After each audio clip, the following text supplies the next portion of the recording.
বড় একটা সম্পদ হারিয়েছি, এটা আসলে বলে বোঝানো যাবে না। উনি আমার গুরুমা ছিলেন, ওনাকে হারিয়ে আমরা আসলে সব হারিয়ে ফেলেছি।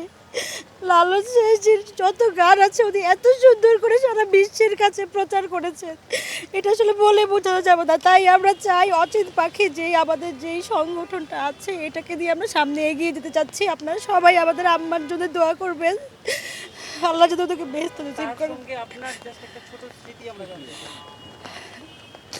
অনেক স্মৃতি রয়েছে, আমি কোনটা বলবো। আমরা যখন প্রোগ্রামে যেতাম সবসময় আমাদেরকে উৎসাহ দিত যে ভালো মতো পারফর্ম করবে এবং লালন সাইজের গানটাকে সারা বিশ্বের কাছে সুন্দর করে ফুটিয়ে তোলার চেষ্টা করবে। আমি কি বলবো, এখন আর বকা দেওয়ার কেউ থাকবে না, ভালোবাসার কেউ থাকবে না।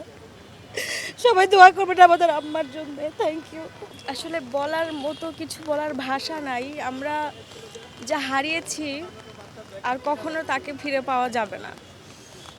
আমাদের আসলে কিছুই শিখতে পারিনি তার কাছ থেকে। হ্যাঁ, আমাদের শুরুতেই আমরা তাকে হারিয়ে ফেললাম। যতটুকু আমরা শিখতে পেরেছি আমরা ধরে রাখার চেষ্টা করব। পরামর্শ দিতেন সত্য কথা বলতে, সৎ পথে চলতে। ওনার একটা গান আছে, সত্য বল সুপথে চল ওরে আমার মন। উনি সবসময় আমাদের সবাইকে বলতেন সত্য পথে চলো, সুপথে চলো, একদিন অবশ্যই ভালোভাবে সফল হতে পারবে। শেষ বিদায় দিলাম, কিন্তু অন্তরে সবসময় উনি থাকবে। উনার শেষ আসলে বলে কিছু নাই।